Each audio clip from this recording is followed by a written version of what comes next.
Good morning. This is particularly, sad to say that, isn't it? For Matt and Lutz, who are very bravely doing an Endure 24 in a few weeks. So this is a mobility, flexibility. There's going to be one strength. I know, Matt, your hips and adductors are bothering you a bit, so if you get your glutes kind of just working before the run, that'll help as well. There are quite a lot of strength things to do for running, but I'm just going to give you like literally a couple of minute warm up before you go out. So just get the lymphatic system going, just calf raises, just to get them calves kind of warmed up. You're just going to do this for about 30 seconds. Yeah, just warming up everything. So like I said, it's particularly going to focus on kind of hip mobility, flexibility work, some lower back stuff, and then some nice deep stretches. And for 5, for 4, for 3, so I know the calves will feel like they're kicking in, but that's good. You want to warm them up, and 1. And then just in and out, in and out. So I think where people sometimes go wrong is they don't really warm up before they go out. They tend to deep stretch when the muscles aren't warm, so you want to really warm up the muscles first. And 5, 4, 3, 2, 1. And this one's particularly for Lutz because I know you're tight in that spinal area, so just to get nice trunk swings, again good for lymphatic flow. So you want to keep your tummy gently engaged, so just a little bit navel to spine. And 6, 5, 4, 3. So we often say we don't have time for warm-ups and cool down. We do. We actually do. Cut your run by 10 minutes. 2. And 1, well done. And then wood chop. The problem with wood chop with a straight leg, if your back's sore, it can really take it into the back. So just have a bit of softness in that left knee. Right hand up. And you're just going to take it down nice and slow. Take your bum towards the back wall. 2, 3, 4. Good win for England. And 5, 4. He's a legend, isn't he, old Hurricane? 3, 2, 1, and then the other way. 10,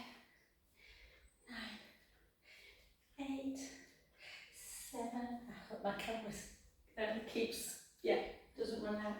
5, 4, 3, 2, 1, and then just gently back to centre. Warm up through the pelvis, some nice pelvic circles. Rocking and rolling, and circle back the other way. 2, 3, 4, and then we're just going to do reach up, just 1, 2, 3, 4, other side, 1, 2, 3, 4, 1 more, and again, 1, 2, 3, 4. Oh, it's warm in here already. Okay, then you're going to come to the back of the mat. You're going to keep some softness in the knees. Take a chin to chest, bring your hips back, slowly take the weight down. If the hamstrings are super tight, just bend your knees a bit more. Mainly because it takes it out of the back. And then you're just going to walk it straight into your downward dog. So these you can do pre and post the ones that we're doing now. If you've got time, do pre. But definitely post because you want to get into those calves. So just walk it out to start with. And then you're going to take the right heel down and hold that stretch. So Matt, this will be, and I think look, your calves are quite tight. But this will be a really good one to get into those calf muscles. Again, if you can't reach the floor like I am, don't worry, just take it to where you feel that mild discomfort. And then Matt particularly, this is the one that's really good for the hip flexor. I'm just going to move forward a little bit. So you're just going to take the left leg, you're going to take it up nice and high, and you're going to bend the right heel into the mat, so you're feeling the stretch through that leg. And then you're going to bend the left knee and try and rotate. So you're opening up and really draw that belly in. If you draw your tummy in, you know that position where I kind of touch lateral to your belly button mat, this is the one that's going to open up that hip flexor that gets super, super tight. Hold. Some nice breaths. And then just gently back down. Take it up the other way, reach up, take that heel down, bend at the knee and then have a rotation. Take a breath in.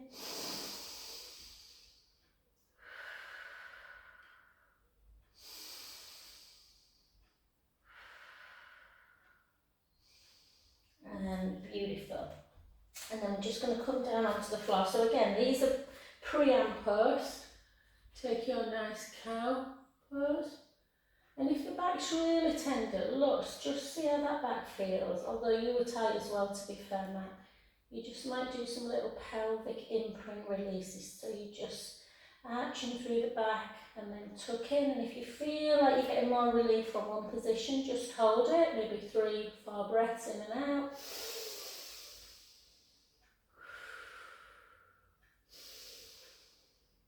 Likewise, if you're getting more relief through doing a full cat, you can come into the full position. Looking up, looking down, and again, if your back feels like it's really getting some release, just keep going. You can't do too many of these. And then another lovely one to do is thread the needle. So into that 4-point kneeling, take it, you can either just look to start with like this, or you can bring that hand all the way to the ground. And again, I would stay for 3 or 4 breaths at least.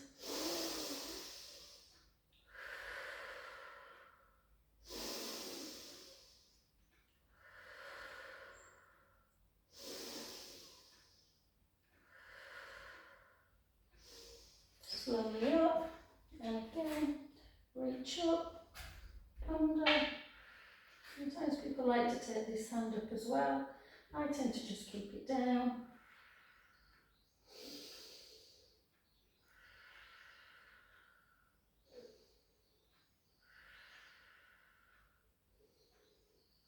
And then back to centre. One of my favourites is wide position child's pose, the big toes together. And then you're just going to lean it down. And you want to stay here for a good, if you can, a good minute. Think about your rib cage, yeah, so you want to take your ribs up and out. So think about an old-fashioned like xylophone.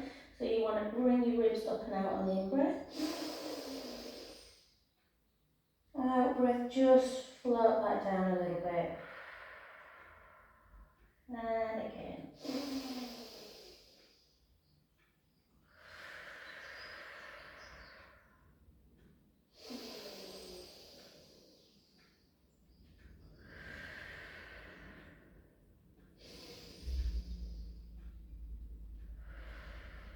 So again, as long as you want in that position, and then even more importantly is taking both hands round to the right. So the right hand's leading, the left hand you want to float and interlock the fingers, so you're getting this beautiful deep stretch. So look, this is where we were talking about really tight. Yes, you just hold in. Lots of muscles run down the side, obviously the lats, the serratus anterior, and we're just going to hold.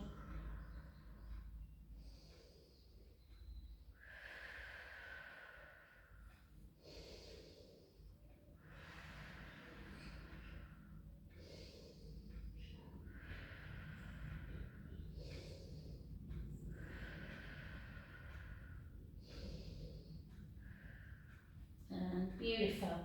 And then back the other way. And just notice, so for me, this side is nowhere near as tight. The left side of my back was much tighter than my right.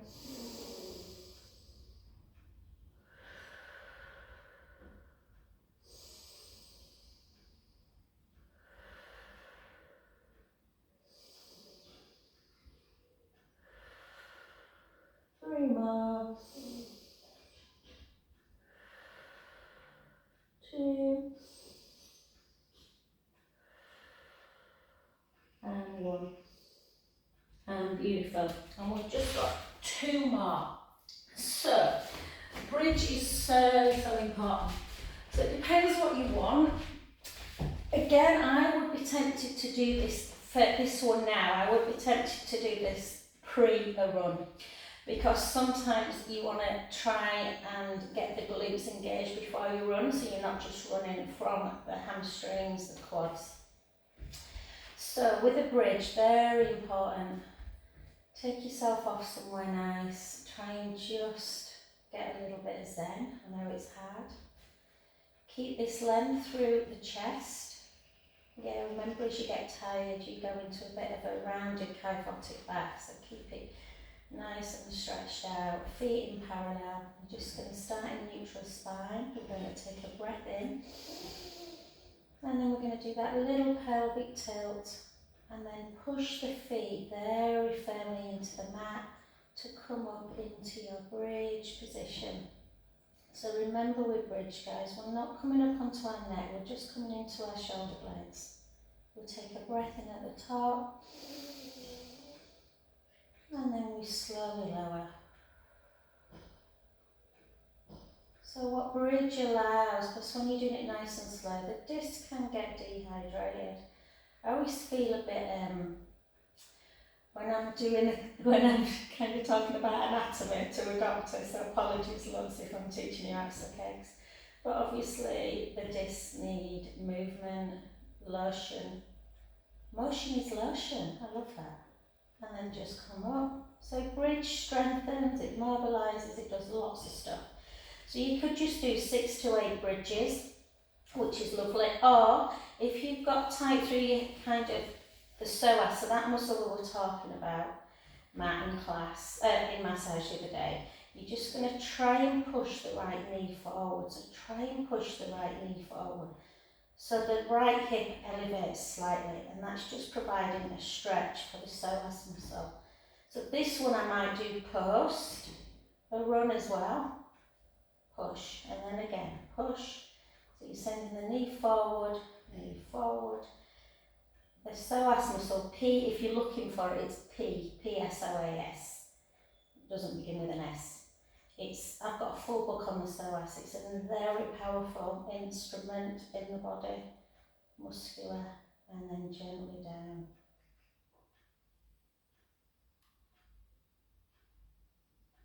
Yeah. This next one, I should have told you, sorry, I apologise. Hopefully you're watching the video and then you'll pick some stuff out.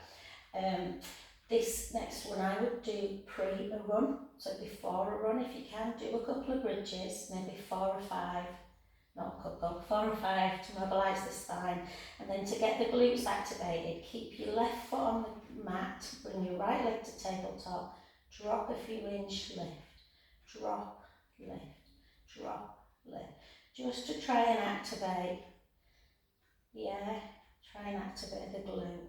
5, 4, 3, 2, 1, not too many. And then the other side, 8, 7, 6, 5, 4, 3, 2, 1. Take it back down, breath in, and then gently down. And then really now onto the good stuff. You're just going to pull in. So definitely post a run. You want to be getting that. There's a lot of force. I've got a book, I'll try and find it, guys. I haven't used it for a while. I did my Pilates for Runners course down in London years ago. And I've got a book with some great stretches and strength work. It's a bit late probably for the strength work now. So it's more you want some comfort after those long runs. Yeah, and then just the old-fashioned one that's been around years, just bringing right knee into chest, left leg, just straighten it and point the foot, so you're getting this little bit of an opening of the hip flexor.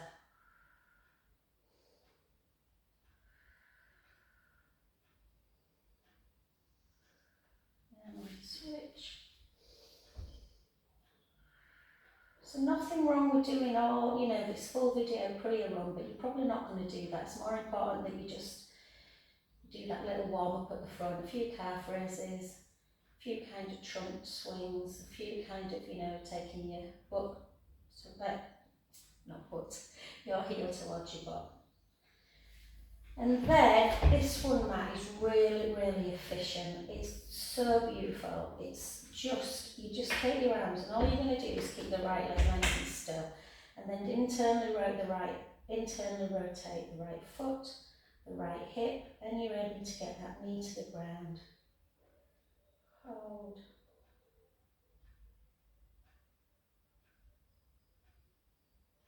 And then back to centre. And then internally rotate the right foot, the right hip, let the knee follow. And down. Just put your hand, notice how it's all kind of stretching out through there. Yeah. And if this feels super lovely, you can just mobilise a little bit. Just in and out.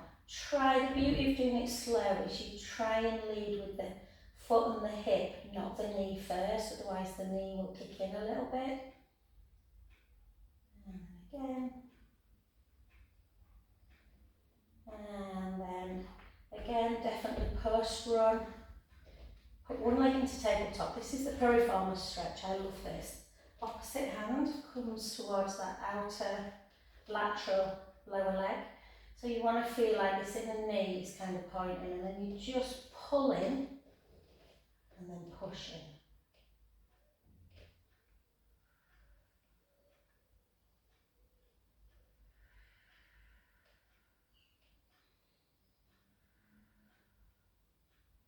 Take that hand out to the side and then just pull it all the way over, maybe turning the head. If you take yourself somewhere quiet for a stretch routine, it can just feel so beautiful. Sometimes in class, not the Monday class, it's nice and quiet, but sometimes classes can get a bit chatty. I need to be more prescriptive and tell people to be quiet down. But if you take yourself somewhere quiet when you're doing a stretch routine, it can feel lovely. So again, just leg into tabletop, lift, opposite hand, you just pull in, so you kind of pull in and then push in. And that gets into the piriformis, a pesky little glute muscle that kind of lives near the sciatic kind of nerve area and then just can really impinge. And you want to be holding stretches for anywhere between 15 and 30. Out, and then just bring it over. I think this is your favourite stretch, Lutz.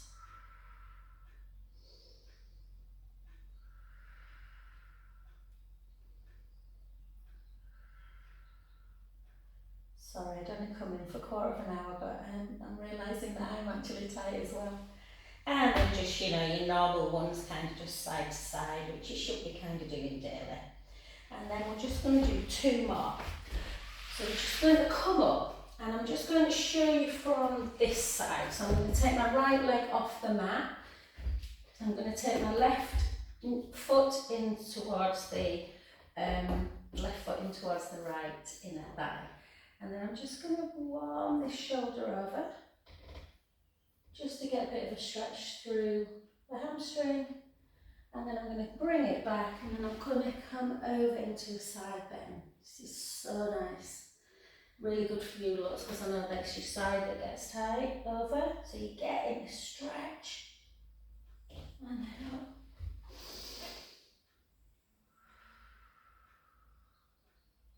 One more. And again, you can, if you're feeling really tight in this position, you can hold for a few more breaths. And over. Do it with your eyes. And then back to centre. And then again, so left leg, the right foot comes in between. Yeah, and you're just going to come over. Yeah, so it's the opposite hand that comes over, then that comes back, up. And just notice how tight we get through this lateral side of the body. Over.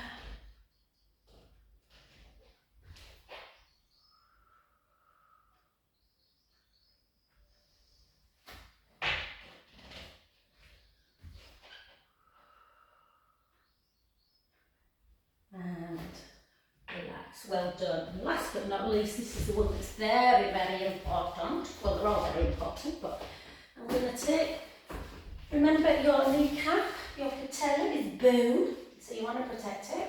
So I'll show you from this angle first. The knee that's closest to the camera I'm going to keep there.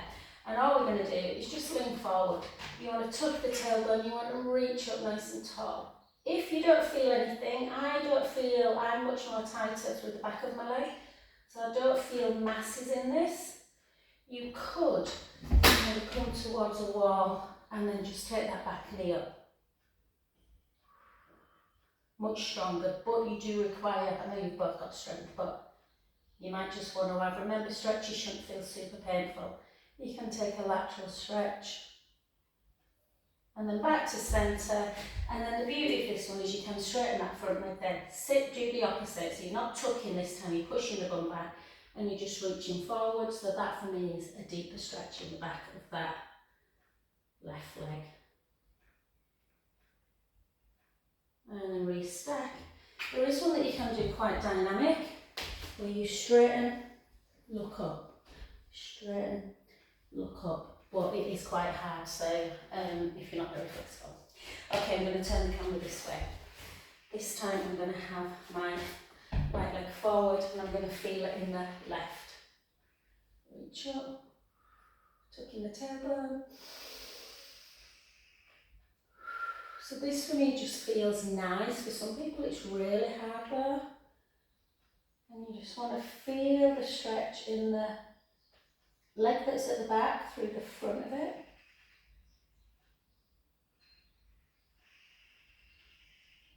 Back to centre, straighten, sit back this time, reach forward.